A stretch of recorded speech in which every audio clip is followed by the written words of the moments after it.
s Janom Germanusom. Jano Germanus je 14-15 násobný majster sveta. Zatiaľ 14. Jano, videli sme práve tvoj tréning. Skús nám tak priblížiť, lebo myslím, že veľmi málo pretlačačov a ani verejnosť už ani toľko nevie, ako trénujeme my armwrestleri, tak ako vyzerá tvoja príprava tak počas toho týždňa, koľkokrát trénuješ, ako často, aké svalové partie? Príprava je jednoduchá, zložitá zároveň, takže trénujem, dá sa povedať, každý deň samozrejme, 6 krát mimo nedele, čiže 6 dní v týždni, dvojfázovo, že 2-krát denne, minimálne 2-krát denne. Snažím sa si to rozdeliť do viacerých častí, preto aby som to čo najkvalitnejšie trénoval.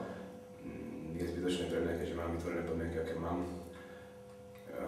trénovať všetko na nás, keď sa môžem podeliť do viacerých dielov cez deň, takže sa venujem tomu čo najviac rozdelenie. Trénujem v podstate klasický taký trojbojársky silový tréning, plus samozrejme špeciálne cviky pre náš šport. Tieto sme mohli vidieť aj teraz v tvojom tréningu. Jano, vyzerá tá tvoja forma celku zaujímavo, asi veľký. Skús nám prezradiť, aká je tvoja aktuálna hmotnosť? Mám pocit, že je to medzi 93 a 95 kg. Záleží to ráno či večer, ako som najedený, ale večer 95 a 93. No, tak to je skvelé, myslím, že si ho Pre mňa to je ideálne optimum, keďže jem do 90, tak tie 3 kg nie sú problémom a myslím si, že by som mohol byť o lepšej forme. Čiže 85 je už neláka? 85 nie, 85 nie momentálne, ale do budúcna určite áno. Blíži sa nám majstrovstvá Európy, máme necelý mesiac. Sleduješ už svojich konkurentov, alebo opýtam sa ináč, v Bulharsku budú tieto majstrovstvá Európy? Vieme, že v Bulharsku vždycky bývajú ťažké šampionáty.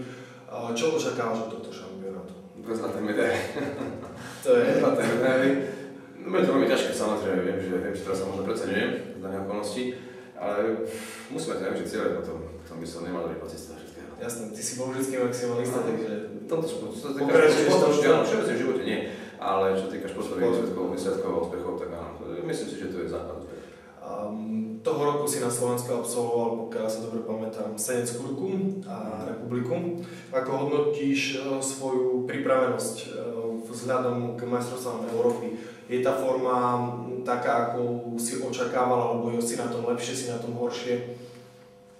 Myslím, že prebieh tak, ako som očakával. Som naozaj spokojný.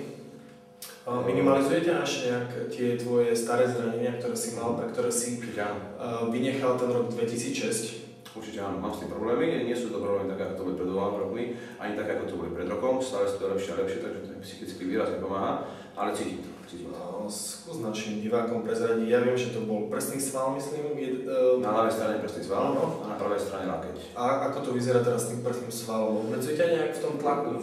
Myslíš v tlaku na lavičke? Áno, v tlaku na lavičke. V tlaku na lavičke ma to obmedzuje, výrazne, mám tam negatívny pocit, taký hrevý, párevý pocit pri väčšej váhe. Akože určite by som mohol ísť na väčšie váhy, ale nesnažím to nejako vyrábať ako extra vysoko. Ja na teba prezradím, že ty si držiteľom Guinnessovho rekordu. Ak sa dobre pamätám, 285 alebo 275 to je? 285. 285 pri vtedy si mal hmotnosť? 90 a pol možno nejak. To je úžasný výkon. Jeden čas si mi prezradil, že na tom tréningu už si mal aj 300 zatlačenú. V rámci prípravy na tieto konkrétne podujatia, pretože ich bolo viac v rade, neviem na ktoré konkrétne to bolo, som 300 naložil na filozofične sa dovedeme, že áno.